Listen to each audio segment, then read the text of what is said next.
Bay leaf, good for what?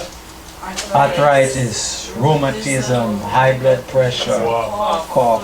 Bay leaf? Bay leaf? Ah, another powerhouse there. When you think the thing simple.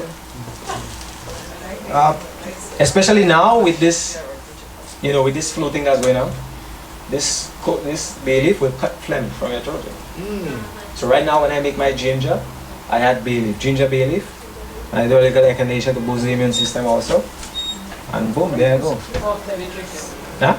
Bay leaf, you can drink 2-3 cups of tea per day.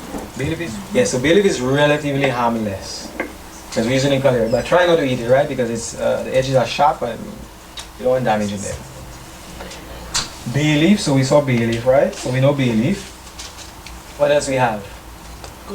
I have go to cola because this issues with memory, brain, there's herbs for everything. But I need that. yeah, so memory loss, oxygen to your brain. Yeah, go to cola is one of those herbs. Go to Corolla. It's not ginkgo, it's go to No, I'm Corolla. saying ginkgo is Ginkgo is another one. for your memory. Ginkgo is another brain. Calamine too. Yeah. Another. Chinese. John. Yeah. Yeah, so there's that. So whatever you know already, you add, you know, whatever the brother or sister is saying, you add to your stuff. Right? So that's brain food, immune function, blood purification, urinary tract. Right? Blood pressure, calms your nerves. Raspberry leaves. Yeah? Let's go back for a minute. Yeah? Oh yeah, let me give you a minute to write here. Sorry. Yeah, if you're dealing with an herb like plantain and you want to make something for your skin, you would take your jar, you would fill it up with plantain herb, dry herb, and then you pour your olive oil over it and you would cover it up. Put it in a dark place. But every day you would shake it, you know, just to keep it active or whatever. Between 4 to 6 weeks after that, you would strain it and you could throw away the leaves then and you left with only your oil. Alright? And then the oil now you could use on your skin. And these oils now you can take and make, you see these people have ointments and different things. That's how they make ointments, you know. They preserve it, they pull out the stuff with the oil, and then they add other stuff to it to do all sorts of things. Is there a reason why you put it in a dark place? Yeah, because the light will kill it. Yes. The light, direct light kills it. And when you dry it, yeah. Regular light like this? This light, the light out there, yeah. Wow. You put it in a dark place. Because the light will kill it. When you dry an herb, you don't dry it in direct sunlight. You kill it. Or you dry it? You kill it. You put it in a room away from the sunlight. How about if you put in a dark bottle? Huh? How about if you store it in a dark Yes, that is good. Amber water or something like that, yeah. But you don't want light will kill your stuff. Light will kill your medicine. So when you're drying, like you pick a herb or whatever, so Yeah. you put it like, you know, you put it on your rooftop or whatever, put it in a plant. Direction, no. You're killing it. You're killing it. So you kill all the plant?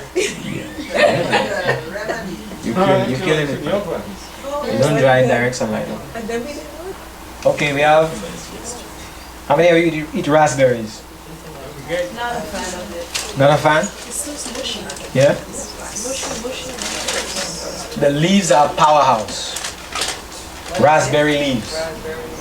Raspberry leaves. You move to a country property when you have raspberry growing in your yard, say amen. This one, every woman should know this one. This raspberry leaf. That will strengthen your uterus. Especially Women have childbearing years. you want to make children, you have an issue making children. Raspberry leaf, that's one of your best friends. That will strengthen the woman's uterus. How about if you put Just so what That will strengthen your uterus. And the thing about it, when you research, you will see that there are herbs. Brethren, there are herbs that should not be taken during pregnancy, but will cause you to lose your baby, right? Yes. But raspberry is not that.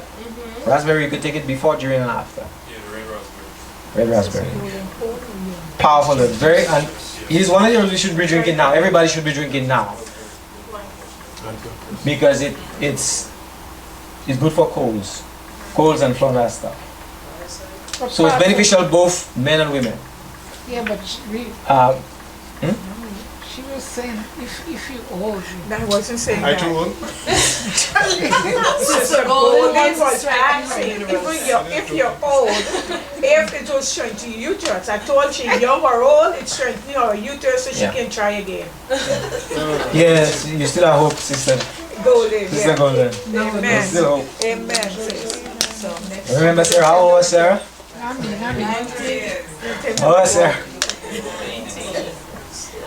Yeah, so, you know, cancer, parasites, colds, ulcers, diarrhea, right? Menses, reproductive organ for both male and female. Both male and female could use it, but the women, it's very beneficial for them. Excellent herb. One of my favorites. urinary tract. Remember when I talk about the rose? Yeah. And I said all roses are edible. All rules.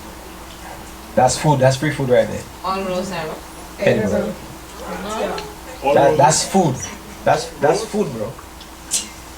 That's food, my brother. Red rose? That is food. You give to the woman? That is food. Put some in salad. That's food. That's food. You get that stuff growing wild and it's a clean place. Take it, my friend. Eat this. Eat it.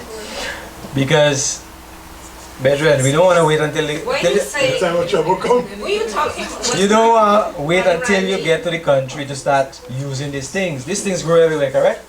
Start using them. what? Any rose? Any rose you get in a clean place. The Flower. petal, pick the petal, eat it. You see this one? That's what I was telling you about. Flowering? This is Tell me this. your kids. This, the rose. This is what it look like. This is the dried version of it. This is packed with vitamin C. So this is actually something you should be drinking right now. The tea. Rose. Packed with rose hip. Packed with vitamin C. Right? Packed with vitamin C. Rose edible. They take it and Romeo. Very easy salt version for my Yes, sir. Yes, sir. So that's food. Start using things before you go to the country. Familiarize yourself with things. Cinnamon bark. Cinnamon bark.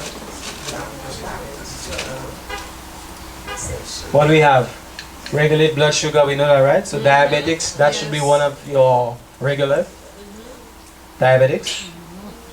Antifungal, antibacterial, heavy menstrual bleeding, cramps, nausea, body pains, stress, digestive aid, diarrhea, nosebleed.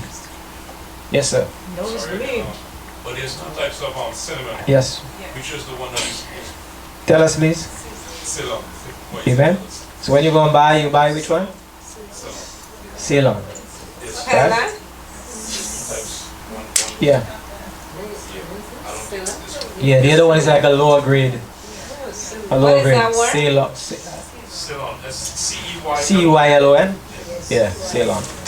When you go look for that one, the Ceylon one. Because the other one is called fake, and I think majority of what you get on the market is the fake one. Yeah, the majority of what you get on the market is, so you have to really dig deep and find the good stuff. Yeah. But if you get the fake one, you still get something out of it. You still get something out of it, but know what you're looking for. Grandpa for the nosebleed. You Yeah. just drink it like a tea, right? Yes, you make tea. Make tea. Make tea. Oh, and you drink that for nosebleed. Yeah. Burdock, remember the burdock? Yep. You look at the burdock. That's food right there, brethren. Oh, yes. You find this plant out, and we see this thing all the way. It has broad leaves. This thing is growing everywhere. Yeah, I see it. Yes. That's a very powerful herb right there. Yes. Very powerful herb. But Andy, is it possible that like during the summer or the spring you probably could take us for A herb walk. field walk? Yes. I know. Just I know. identify you. Yeah, I know. Probably somewhere upstate New York. So right now we in the dead of winter, and you can't really find so much because leaves are dropping out and all these different things. So hopefully we can get to do a herb walk. Go to a park or something and walk around and look and identify Even right around here, you know. Yeah, of course. All There's around so the house. much to see right around here. Yeah, right around. So that can Right around definitely. your house. We definitely need to do because I have done it. It's one of the things that you have to do. Or you know, this is something I have done. When I was learning this stuff, this is something I had to do also. You go on an herbal and you identify stuff, right? Because you don't want to wait until you get to the country to start, you know, trying to think, okay, what is this? What does it look like? What is this? What is this? What is this? No. Right? So, I like this burdock root. Yeah. How do you use it? How much so- you drink, like? Burdock root. Burdock is relatively safe. You can drink about 2 cups of tea per day. But you make a decoction, correct? You would boil it, right? That's how you use a decoction. You boil the roots. And this also, if it's soft enough, you could cut it up and saute it. Yes? What? They're not sleeping now. Man, you know the Chinese Yeah, I was not gonna tell Chinese sorted this thing up I need nice. saute anything. No, but this in particular. I know they saute anything. And trust me, they saute. Saute anything. If they saute in this, they know something. Exactly, the people that check the thing out first before they start doing it. Yeah. Yeah. If you go to Chinatown, any of those Chinese places, Yeah. they sell a lot of burdock. Yeah. Yeah. Long burdock. Yeah. I think they call it gobo or whatever they call it. And they put it with your Yeah. stir fry. Yeah. Burdock and question, sorry. Mhm. Burdock and kudzu. Kudzu is was mine a minute. I think it's called kudzu. It's one of the parts that is salted, but it grows really, really fast. Mhm. That's not the same. Mhm. It's not the No. same. No. No. What is a kudzu good for? Though? No. That I will get back to you on that. I think I have the information in here, you know. I have. Everything off the top I cannot say, but we can always investigate. Yeah, so burdock, skin issues, liver issues. Right? This will clean your blood. It's called an alterative. It will alter the condition of the blood. So eczema, psoriasis, any skin issue you have, liver issue. So burdock root, powerful blood purifier, liver cleanser, skin condition, anti-cancer. Very, very helpful. We have what is called gravel root. I think I have some here. Gravel root. Kidney infection, painful urination, enlarged prostate. Enlarged prostate. Many men are dealing with prostate issues. Many men, and it's not when they get older too, you know, even as young men also. Yeah, because of the food and all of the pollutants that are in the air and everything, the environment. So gravel root. If you have prostate issues, this is one of the herbs. Saw palmetto is one of the top herbs to use for men. Yeah. Right? Gout, rheumatism, colds, chills. Right? Mullein. Grows everywhere, right? Yep. This is a leaf. Mullein leaf. One of the herbs we should be drinking now. Right? That's how it looks. In the first year, it wouldn't look like this though. In its first year, it will look like a bouquet on the ground. On the second year, it will shoot up. The second year will shoot up this. So you can use both the leaves. The leaves are, you know, this here for the lungs. Expectorant. Expectorant. So if you're dealing with something like COVID or flu, or it's one of your herbs for the lungs. Mullein. Right? And the flowers now, like I explained earlier with the oil, if you make an oil for earache, mullein leaves or mullein flowers is one of the other things they use. So you get garlic oil or you get mullein flower oil. You get this stuff wild, you make it yourself. So antihistamine. Antihistamine, anti-cancer, antiviral, antibacterial, fungicide, sedative, expectorant, right?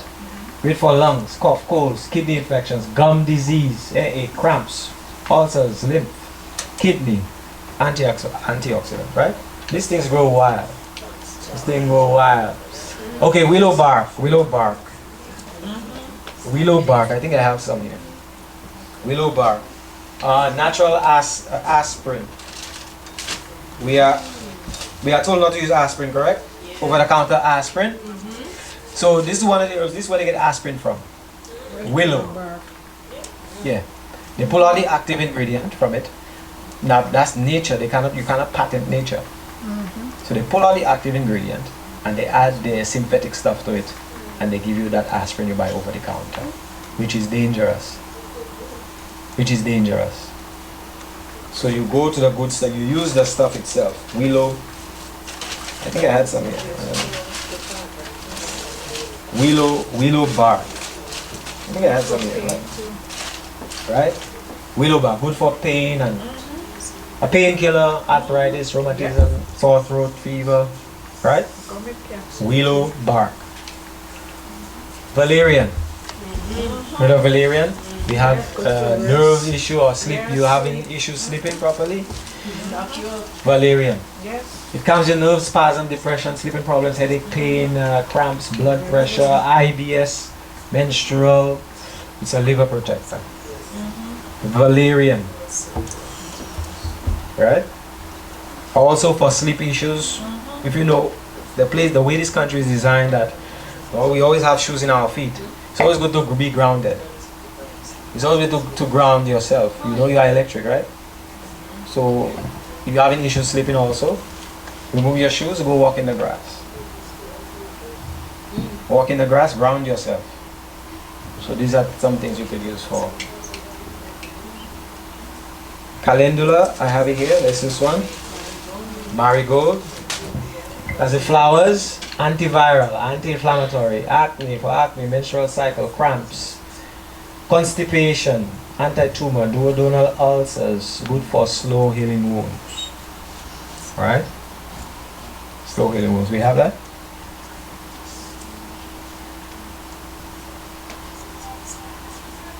We have it?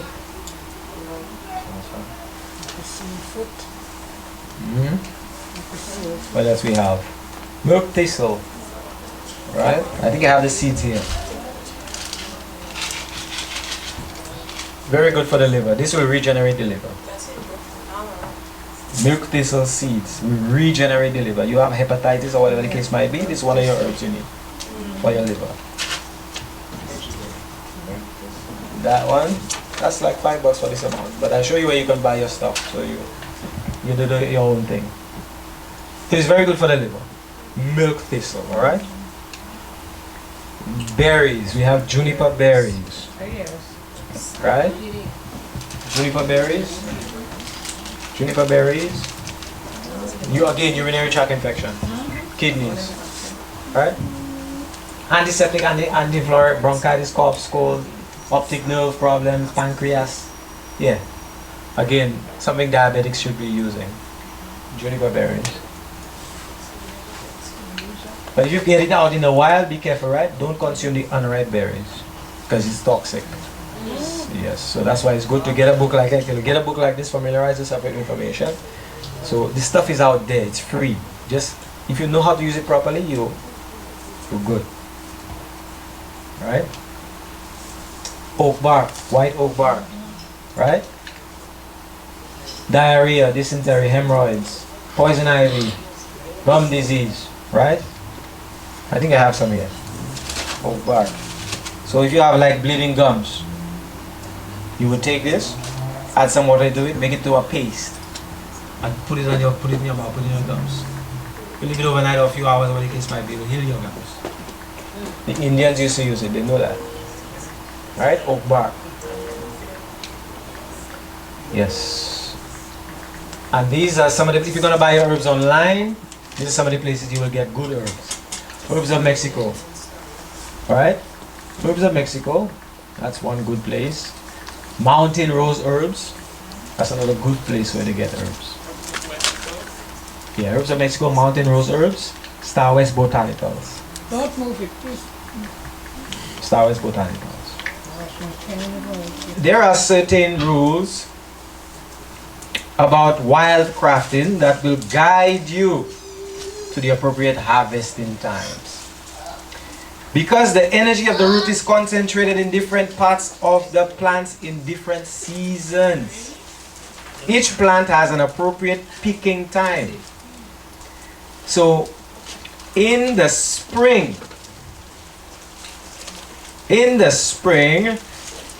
It is in the new budding parts of the plant rising into the leaf structure.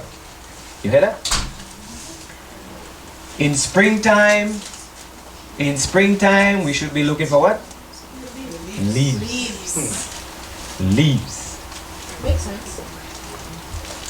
We're in the middle of winter right now, right? Right. What can we find now? Bark. Roots.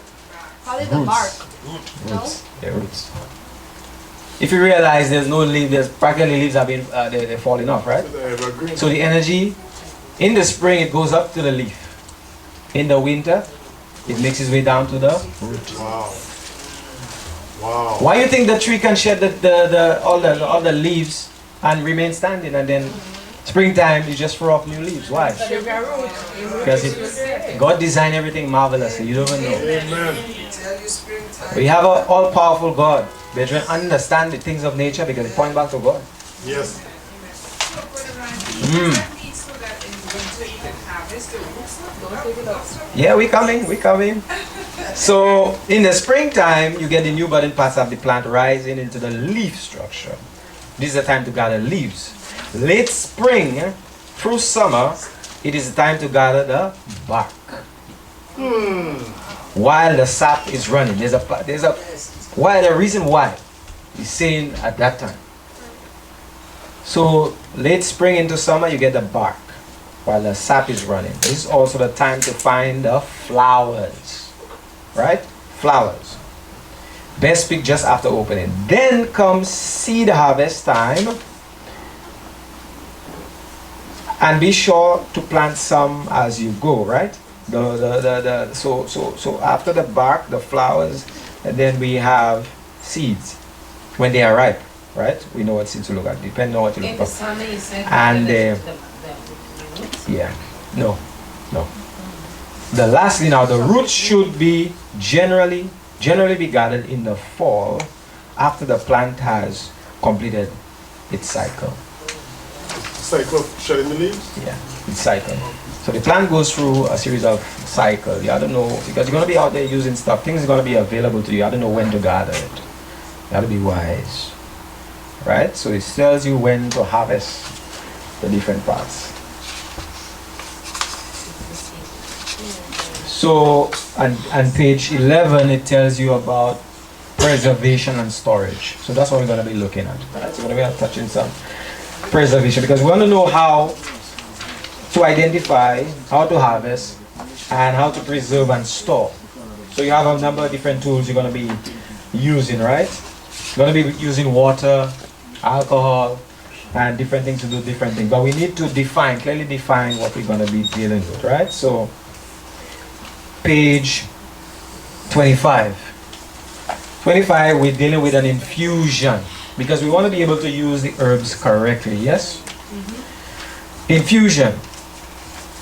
What is an infusion? What do you understand when we hear infusion? Teas, right? What part of the plant now is best used for infusion? The leaves. Let's read. Let's define. An infusion is a quantity of herbs steeped in freshly boiled water, right? It is a gentle form of preparation which is designed to preserve the vitamins and the volatile oils. It is used to prepare delicate parts of the plant, such as the leaves and the flowers. So questions. It said in the paragraph, it said something about the delicate parts of the plant. And it said seed, right? Because sometimes we may use these things and we just dump them in hot boiling water. Yeah. And that's the wrong way? Yes. Or Yes. there's a right way to get we don't want to use it the wrong way, and because people will say, oh, I'm using this, and then I'm not seeing no results. Why? You may very have the right thing, but you may be preparing it wrong. So you don't boil it out, you just let it. So you make an infusion, and that is what we call basically a cup of tea. So with the infusion of a cup of tea, You want to boil your water first. Boil the water, shut off, when it gets to boiling point, whatever, shut it off. Then take your cup, a typical starting out when you start to use herb, 1 teaspoon to a cup of hot water. 1 teaspoon to a cup of hot water, just to be safe, right? So the delicate parts, flowers and leaves, you will make an infusion or tea bag. This is what you do. Tea bag. This is what it is, an infusion, right? And it says use distilled water as it is hungry water and will pull the medicinal properties of the plant into the solution. And this is what you basically are doing. These plants, these herbs, they have volatile oils. They have compounds in them that will help to address whatever issue you're dealing with, right? And if you do it properly, the water will pull out. And that's why it's best to use distilled water or purified water, as opposed to tap water. Yeah. Why? It's chlorinated. Right. Tap water has so much stuff they put in there. Heavy metals, a lot of different stuff they put in there. Yeah, tap water is. Yeah. Yeah, filtered water, you could use filtered water. My Yeah, as mother long never as drink it's about no spring water, you know, but distilled is the best because with distilled water actually gives you extra 30% potency. Distilled water. Yeah? Tap water is good for anything, period. What's your car? You can't even throw that in your car. What's your car Well, without? damage your car too. Probably strip the paint.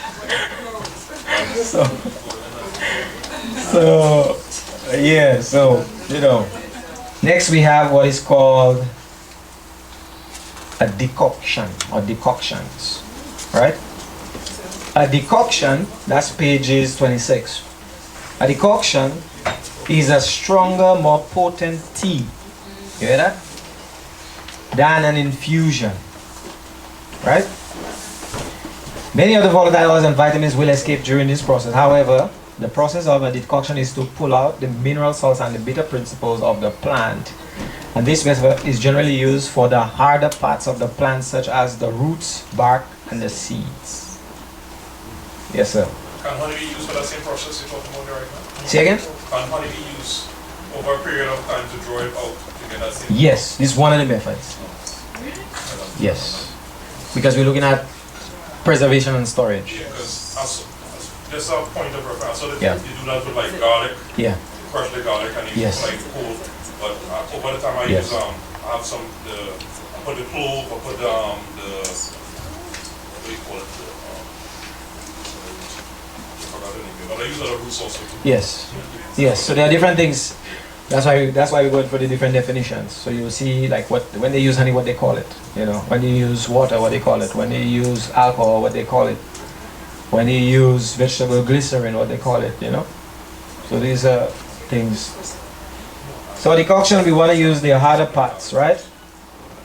As the roots, bark, and the seeds, right?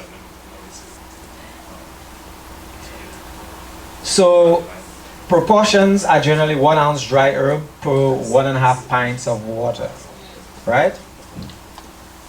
So you put the herbs into the distilled water, bring the water to a boil, right? You bring the water to a boil, then turn down to a simmer. Simmer for 10 minutes. Turn off the heat and let it sit for 5 minutes, strain and drink, right? So with the bark, roots, the hard parts, you will not pour hot water over it, but you will put it in the hot water. You will put it in the water, bring it to a boil. Bring it to a boil, then lower the heat. When it comes to a boil, you lower the heat and allow it to simmer for 5 minutes. And then you switch it off and you let it steep for another 5-10 minutes. So the stuff in there will come out. You draw it out. That's what you do. You're drawing out the good stuff in there, right? With the decoction, yeah, you bring it to a boil. You bring it to a boil. When it begins to boil, then you lower the heat to simmer it. You don't put it off. You simmer it on a low heat. You simmer it on a low heat for 5 minutes. Then you switch off the heat. Then you allow it to. You don't touch it yet. You allow it to sit. 5-10 minutes now. It will start to draw out. then you could use it, right?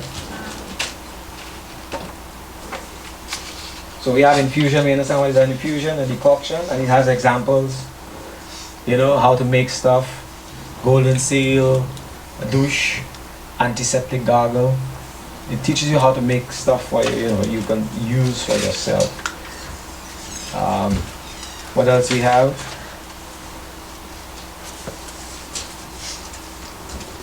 There's something called a sun tea, right? Sun tea. You would get the herb, you would get a big container, you would fill it up with water, and you will add the delicate parts like the leaves and the flowers and stuff like this, and cover it out and put it in the sun. It's called a sun tea. You have that book, you writing, you have the book. Everything is there, my sister. No, I'm not writing, I just have it. Okay. Yes, it's called a sun because remember, time is coming where you don't have gas in your house, yes? You'll be living somewhere in the bushes. No? So you have to be, so you're not saying, well, oh, well, I have these leaves there, I can't make a cup of tea because I don't have gas. And the sun's shining bright outside. Huh? It's called a sun tea. So yeah, sun tea. Put your leaves in a jar, fill it up with water, cover it, put it out in the sun. And it will draw for you. So how long was it? 8 hours, you know, 8 hours, 12 hours, it depends. They have what's called extracts. Tinctures, very interesting one, right? Tinctures. Tinctures is where these use alcohol preparations by extracting the valuable principles from plants using appropriate solvents, right? So water is a solvent. Alcohol is a solvent, right? Honey is a solvent. Vegetable glycerin is a solvent. These are solvents. You make sense to do. Yeah. So a tincture is where, now why they use tinctures? Can anybody tell me why they think tinctures are highly used in the world? Tinctures? Yeah. And it will last longer. Yeah, with the tincture, the stuff would last almost indefinitely. Tinctures? Yeah. A tincture will last almost indefinitely. That's why people have their medicine made. They make it, a herbalist will make, have a lot of tincture on the shelf. These things you have for years upon years upon years, because the alcohol will not only pull it out, but it will preserve it. So when you take it in, you take in the alcohol as well? Or? Yes. Now, this way we are counseled as to the use of alcohol intoxication.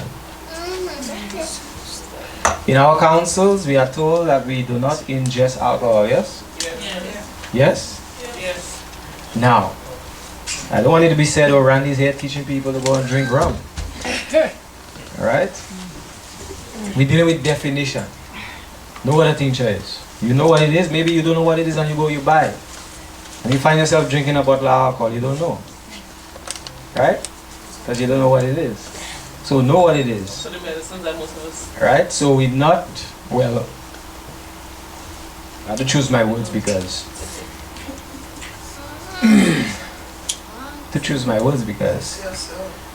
yeah. So in the councils, we are not to ingest alcohol. Amen? Amen.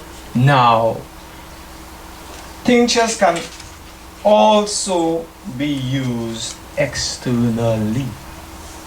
This is what we have to understand. So we may not use it, we may not ingest it, right? But tinctures can be used externally also. Externally. All parts of the plant to do your tincture. The alcohol will draw out, right? I was The wondering alcohol about is, Randy. yeah. Huh? I think I read somewhere that I can't really remember. Sometime it was a while back that the alcohol could be replaced with something. Yeah. I think in one of my books it said- Replace with what? Like what? I don't know what it is. But I was reading on the tincture sometime back. Maybe vegetable glycerin? I don't know if it's Yeah, vegetable glycerin. But I read yes. something. We come into Instead that. of using alcohol, Yeah. you put something. Yeah, Yeah. you got something else. Yeah, so we are counseled not to use alcohol internally, but you can use alcohol externally. Don't consume. Don't go and say, I don't want it to be said, Randy say go and drink alcohol. People, please. Please. We're dealing with definitions. Right? So why alcohol is used? Because like I said, the potency of it. It will last, your medicine will last for ages to come. But it's a pure Right? alcohol. Yeah, you add it, yeah. You use different vodka and different things they use. All that information is right here. We just touch on small points. Right?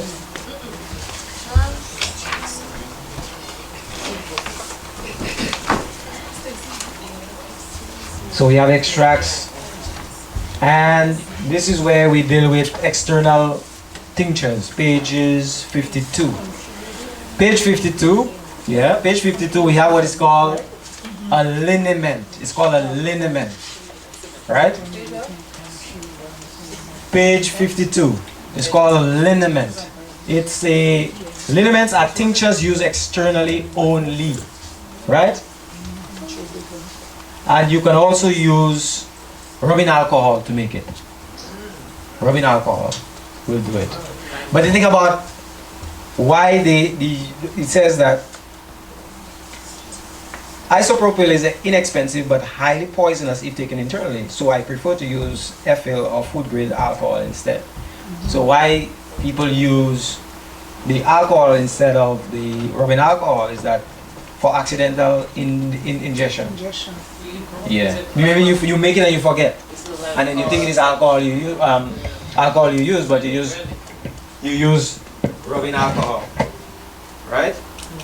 So they use it with yeah. So they use, you could use it to pull it out. So if you're not comfortable using alcohol at all externally, you can use rubbing alcohol and we will pull it out also. Huh? It depends. No. Because alcohol has a level of water. Yeah. This thing, man, there's so much things that you could use. You can use vinegar. There's vinegar. There's a lot of different things you could use to pull out the stuff, the value of the stuff. And it gives you, I heard some talking about pain this morning, right? Somebody was saying pain. So it gives you an example of how to make St. John's and arnica in alcohol, or you could use. So you would soak your St. John's, what, and arnica leaf, make a tincture, which is a liniment for external use, and you use that for pain.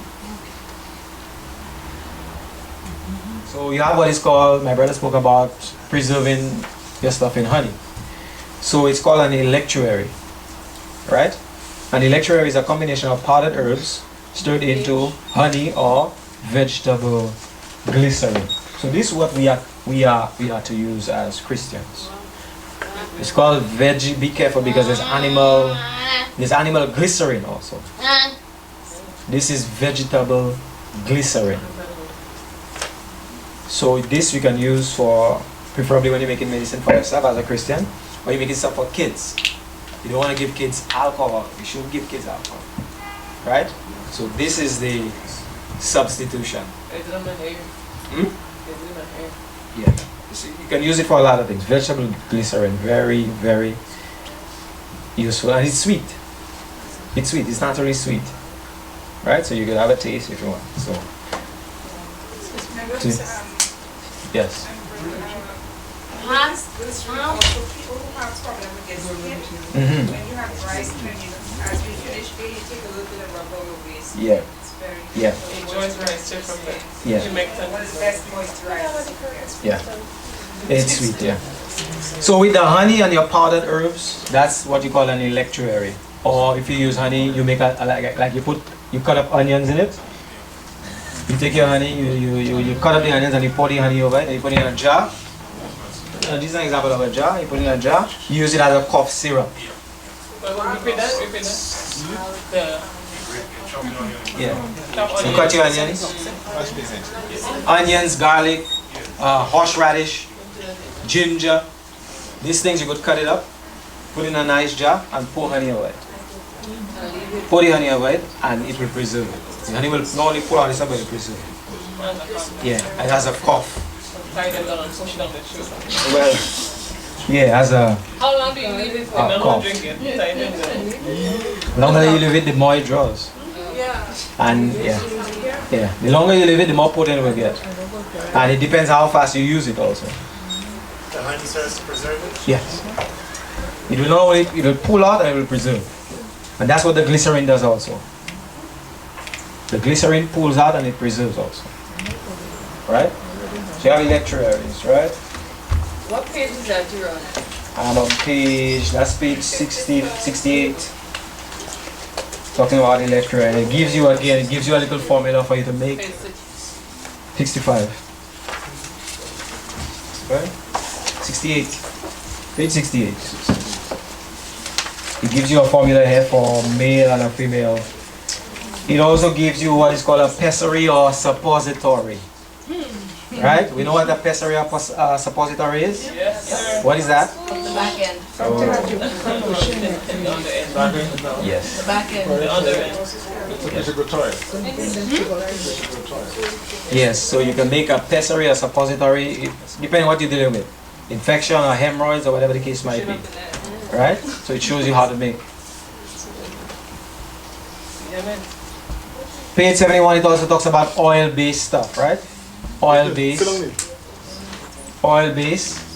Like, let's say, if you have flowers or any herb, any soft herb, that's good for skin issues.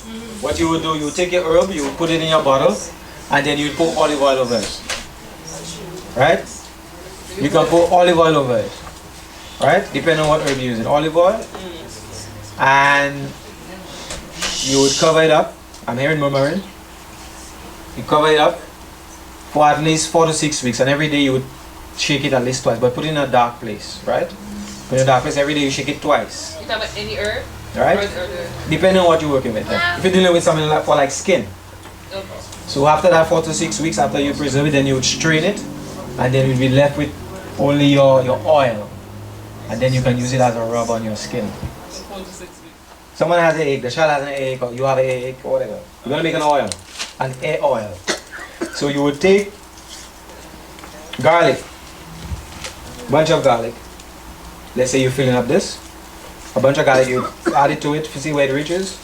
Then you put it in your blender and you pour the oil over it. You pour the oil over it and you blend it up. Blend it up and then you pour it back in your jar.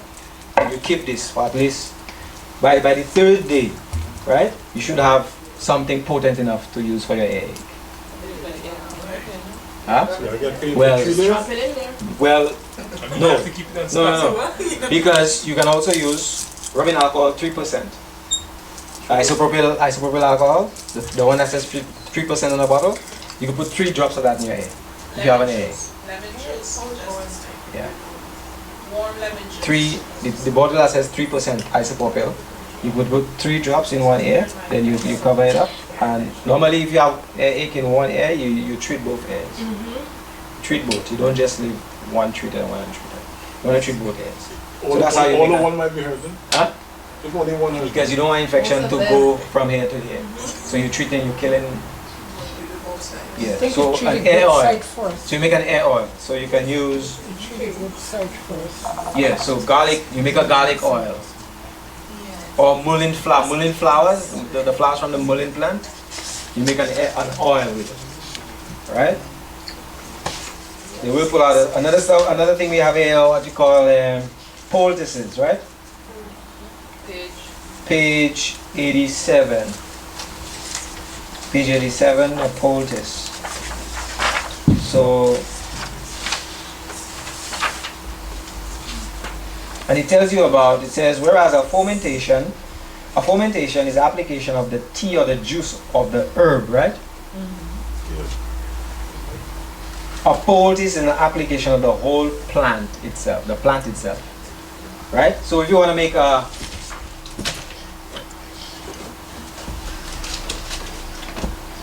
let's say you're making a bay leaf poultice. There are instances where you make a fermentation where you would make a tea, either a decoction or infusion. You make the tea, and then you will use the liquid on the whatever part you put it on, right? But a poultice where you'll be using the herb itself, or the herb like plantain. I don't know how many of you know plantain. I do. Right? So let's say you get a bee sting. You could take the plantain, crush it up, and put it directly on what you delivered. If you get a cut or a sting or a bite, right? You can use the herb itself. So you can either make a tea or you can use the herb itself. You can chew it and put it on your what you did and secure it. All that information is in your book, right? You could use clay, green clay. It shows how to make an onion poultice also. Onion poultice is very good for coughs. Very good for coughs. I don't know how to use different things. Right, amen. Huh? Yeah, because she do it wrong. So this year, again, you have an earache, right? We spoke about making the oil. Onion, you can use the onion. You warm up the onion. You warm the onion, you cut it in half, but you let it cool down. You let it cool down. You let it cool down, and then you put half the onion on this side. You boil it? No, you make it hot. You could put it in your oven or your microwave. You heat it up so that the volatile sulfur compounds get active. And then you cut it and you let it cool down. And then you take half and you put it on your ear. Just the onion. If you have ear. Yes, the beer? This onion, this. You don't even know what God gave you. I think it's just to just eat this thing. When I had a sore throat, my mom put it on my throat. Yeah. And you don't know the power of God. You know you put it in your sock if you're sick. You cut it and you put it in it. Yeah, one for earaches also. Earache. Just to rub it here, inside and outside. Pain too. Yeah. You can chop it up if the child has a cough or you have a cough. You chop it up, you put it in a saucepan, you heat it up. Heat it up for a while, you let it cool down, and you make this onion poultice with it.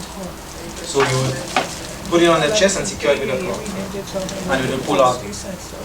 So many ladies have what you call menstrual cramps, yes? Menstrual cramp. And you can use a fermentation of ginger. What? Ginger. Ginger fermentation. What page is that? That's page 94. Yeah, so this menstrual cramp is killing you, right? Take ginger. Where's the ginger? I have ginger here. I have ginger somewhere, yeah. Take some ginger, make some nice tea with your ginger, take a cloth, soak the cloth in it, bring it out, in the rush, and put the ginger fermentation right here. Ginger, you boil the ginger in the water. Red Or blend it. No, make the tea, because you're making a fermentation, and you put it here. So you soak the cloth in the tea. You soak the cloth in the tea. When you say fermentation? Fermentation. Fermentation. Vapors and steam. Vapors and steam. Heat up your water, put a few drops of eucalyptus oil. Maybe sometimes you have a headache or something. Eucalyptus oil. Peppermint oil. Put a few drops in your hot water. Take your cloth, cover your head, and inhale the steam. Inhale the steam. You can use, if you don't have anything, you can use plain water. You can use plain water, yeah. But it will open up the congestion, open up your nostrils and everything like that. The castor oil pack. How many people use this one for congestion? Very good for ladies with, again, cramping, menstrual issues, abdominal issues here, fibroids. Very good. What is Kidney, liver, What is good? castor oil. So we make a castor oil pack. You put it in the area.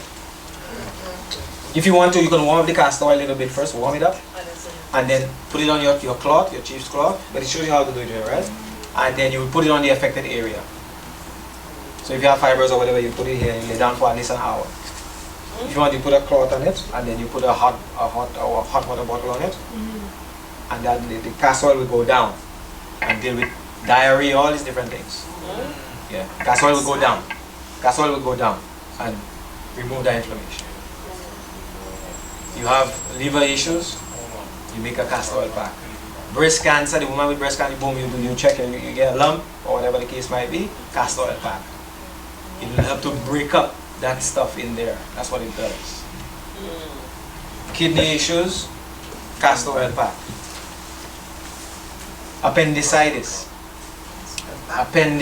All of these things are inflammation. Castor oil pack again, very good. Let me ask a question. One book, Sarika, yeah, castor oil pack again is very, very good. A book like this is it helps you identify free food and medicine. It helps you identify not only the good plants but the poisonous stuff out there and everything like this, right? So you have to get books to broaden your scope, you know, broaden your scope, and it explains, it shows you colored pictures, and it explains what the stuff is good for. What's the name of the book? Free Food and Medicine. It's free. Yeah, because the things are growing wild, better. The things are growing wild. It gives you pictures, it explains what this is for, what this is this. It explains. Marcus Rothkranz.